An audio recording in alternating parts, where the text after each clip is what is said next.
जब भी किसी इंसान के साथ बुरा होता है तो हम कहते हैं कि उसे तो अपने कर्मों की सजा मिल रही है, और जब किसी के साथ अच्छा होता है तो हम कहते हैं कि उसके पूर्व जन्म के कर्म अच्छे रहे होंगे, इसीलिए उसके साथ अच्छा हो रहा है।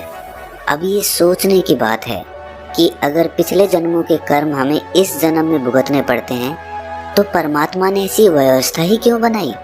आखिर जो इंसान जो कर्म अभी करता है उसका फल उसे अभी क्यों नहीं मिलता, ताकि उसे ये भी पता चले कि कर्मों का फल कैसे मिलता है।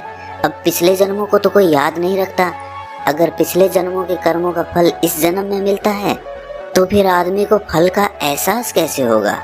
क्या सच में जो भी हमारे साथ आज हो रहा है वो पिछले जन्मों के कर्मों का नतीजा है, या फिर कर्म का कोई और चक्कर हमारा जीवन निर्धारित करता है?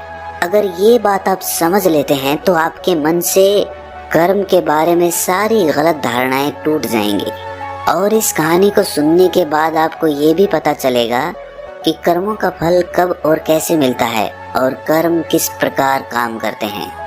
इससे पहले कि आप इस कहानी में खो जाएं, इस चैनल को सब्सक्राइब जरूर कर लें। तो चलिए कहानी शुरू करते हैं। एक बार की बात है, एक बार तथागत गौतम बुद्ध से उनके एक शिष्य ने पूछा कि हे बुद्ध, कर्म क्या है? जरा विस्तार में हमें इसके बारे में बताने की कृपा कीजिए। ये सुनने के बाद बुद्ध कहते हैं कि मैं कर्म को समझाने के लिए तुम्हें एक कहानी सुनाता हूँ। इस कहानी को सुनने के बाद तुम्हें कर्मों के बारे में पता चल जाएगा। इसके बाद बुद्ध कहना शुरू करते हैं कि किसी राज्य में एक राजा राज किया करता था। एक दिन राजा निर्णय करते हैं कि आज मैं घूमने के लिए अपनी प्रजा के बीच में जाता हूँ।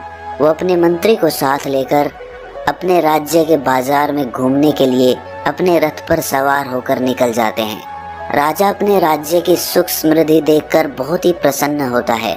ऐसे ही अपने मंत्री के साथ बातें करते हुए राजा की नज़र एक दुकानदार पर पड़ती है।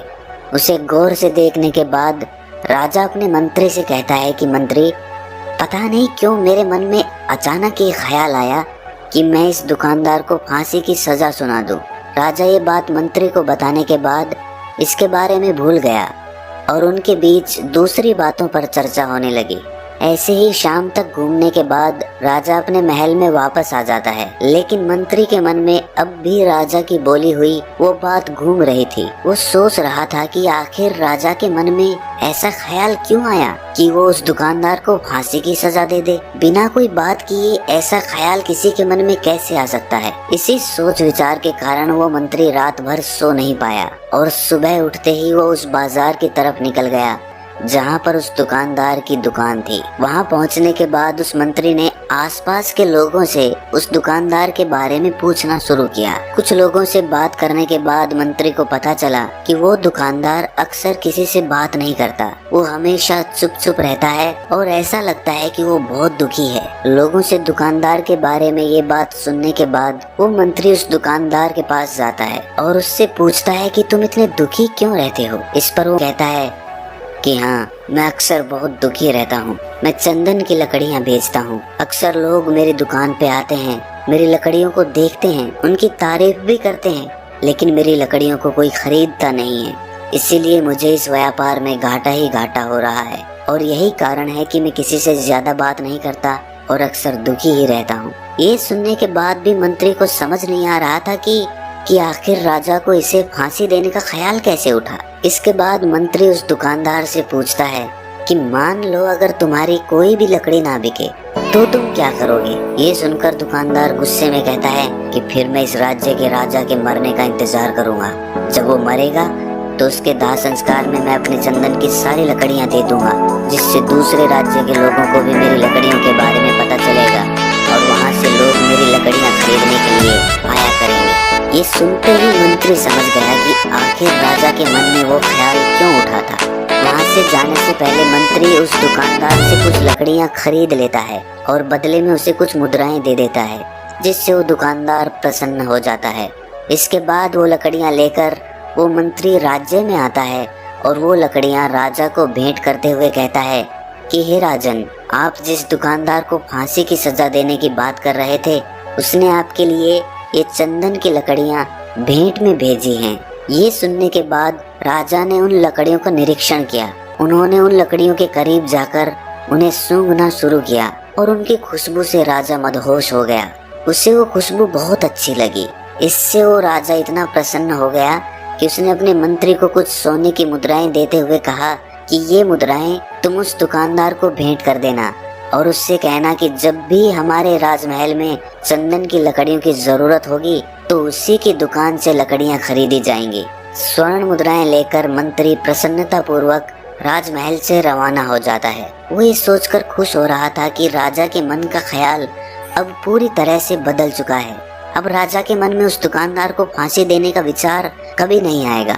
और यही सोचते सोचते वो मंत्री उस दुकानदार की दुकान पर पहुंच जाता है और उसे वो स्वर्ण मुद्राएं देते हुए कहता है कि ये मुद्राएं राजा ने आपके लिए भेंट में भेजी हैं। उन्हें आपकी चंदन की लकड़ियां बहुत पसंद आई और जहाँ तक मेरा सवाल है तो मैं राजा का मंत्री हूँ। पहले तो ये सुनकर दुकानदार घबरा जाता है क्योंकि उसने राजा के मरने की बद्दुआ की थी।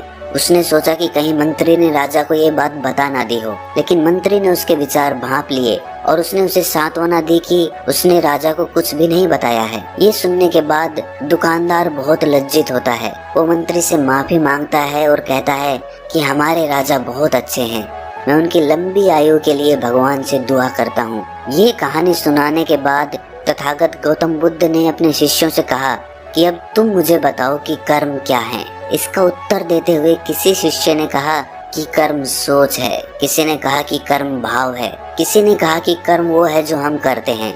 ये सब सुनने के बाद तथागत गौतम बुद्ध ने बताया कि हमारे विचार ही हमारे कर्म होते हैं। हमें जैसे विचार आएंगे हम वैसे ही कर्म करेंगे। अक्सर हम किसी आदमी की क्रिया करने से ये तो जान लेते हैं कि उसके कर्म कैसे हैं, लेकिन हम ये कभी अनुमान नहीं लगा पाते कि वो जो कर्म कर रहा है वो उसके विचार का ही नतीजा है।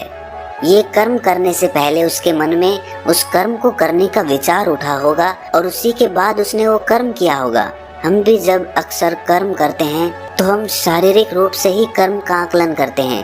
हम कभी भी अपने विचारों का निरीक्षण नहीं करते कि उस कर्म को करने के लिए हमारे विचार कैसे पनप रहे हैं, और हम जैसे कर्म करते हैं हमें उसका फल भी वैसा ही मिलता है और वो हमें उसी वक्त मिलता है। कुछ लोग सोचते हैं कि अगर ये बुरे कर्म कर रहा है तो इसे इसका परिणाम अपने अगले जन्म में भुगतना पड़ेगा, लेकिन ये धारणा बिल्कुल गलत है। परमात्मा कोई ऐसी व्यवस्था बना ही नहीं सकता जिससे हमें अपने पिछले जन्मों के कर्म इस जन्म में भोगने पड़े। परमात्मा कोई लेखा जोखा रखने वाला गणितज्ञ नहीं है। अब आप ये सोच रहे होंगे कि अगर हमें अपने कर्मों का फल उसी वक्त मिलता है तो हमें पता क्यों नहीं चलता। अगर आपने कभी गौर किया हो, कभी ध्यान दिया हो, तो जब आपको गुस्सा आता है तो आपका मन कितना अशांत हो जाता है, आपके विचारों में कितनी खलबली मच जाती है, जिसकी वजह से आपको शारीरिक और मानसिक रूप से कितनी यातना सहनी पड़ती है। आदमी गुस्सा करता तो किसी और पे है, लेकिन यातना वही सहता है।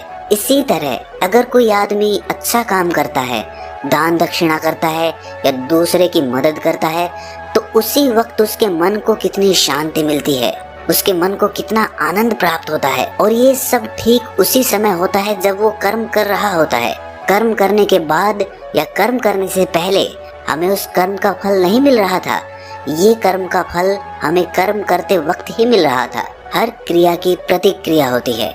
जो भी क्रिया हम करेंगे उसकी प्रतिक्रिया भी अभी होगी। उदाहरण के तौर पे जब हम कोई गेंद दीवार पर फेंकते हैं तो वो दीवार से टकराकर वापस हमारे पास आती है। गेंद का फेंकना और उसका दीवार से टकराकर वापस आना ये उसी पल हुआ था जब हमने गेंद फेंकी थी। ऐसा नहीं हुआ कि हमने आज गेंद फेंकी और वो टकरा के कल हमारे पास वापस आ रही है। उसी तरह जिस समय हम कर्म करते हैं उसकी प्रतिक्रिया भी उसी समय होती है। बस हमारी दकियानुसी सोच और सुनी सुनाई बातों की वजह से हमें लगता है कि हमें पिछले जन्मों के कर्मों के फल इस जन्म में भोगने पड़ रहे हैं। अब आप ये सवाल कर सकते हैं कि कुछ लोग हमेशा अपने जीवन में अच्छा काम करते हैं लेकिन फिर भी उनका जीवन ठीक से नहीं चलता, उनका जीवन डगमगाता रहता है। उन्होंने कोई बुरा काम नहीं किया होता फिर भी दुख उनके जीवन में आते रहते हैं। ऐसा क्यों होता है? तो इस बात को भी समझ लेना जरूरी है। जब भी हम बार बार एक ही तरीके के काम करते हैं तो वो हमारे संस्कार बन जाते हैं और संस्कार हमारी आत्मा से चिपक जाते हैं। हम मरने के बाद अपना शरीर तो छोड़ देते हैं लेकिन जो संस्कार हमने निर्मित कर लिए हैं वो हमारे साथ ही जुड़े रह जाते हैं, और जब हम कोई अगला जन्म लेते हैं तो वही संस्कार हमारे साथ जन्म लेते हैं। इसीलिए दो बच्चों के सोचने में और उनके कर्म करने में बहुत भेद होता है।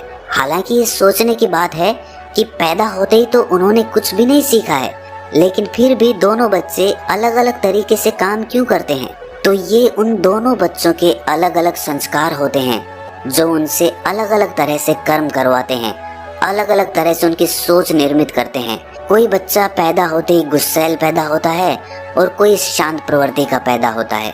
तो ये सब उनके पिछले जन्मों के संस्कार होते हैं। इसीलिए जो संस्कार हम निर्मित करते हैं वही संस्कार हमारे साथ साथ चलते रहते हैं, जिन्हें हम पिछले जन्मों के कर्म कह देते हैं। जिस तरह बारिश के वक्त दीवार पे से पानी टपकता है और उससे एक लकीर बन जाती है, और जब बार बार उस लकीर से पानी आता है तो वहाँ पे वो लकीर और भी पक्की हो जाती है, और अगली बार जब भी बारिश होगी तो ज्यादा संभावना है कि पानी उसी लकीर से बहेगा। उसी तरह बार बार किए हुए कर्म संस्कार बन जाते हैं, और ज्यादा संभावना बन जाती है कि बच्चा उन्हीं संस्कारों के साथ पैदा होगा। तो दोस्तों, कैसी लगी आपको ये कहानी कमेंट सेक्शन में जरूर बताना, और अच्छी लगी तो इस चैनल को सब्सक्राइब करना ना भूलना। तो मिलते हैं अगली कहानी में, तब तक के लिए अपना ख्याल रखें।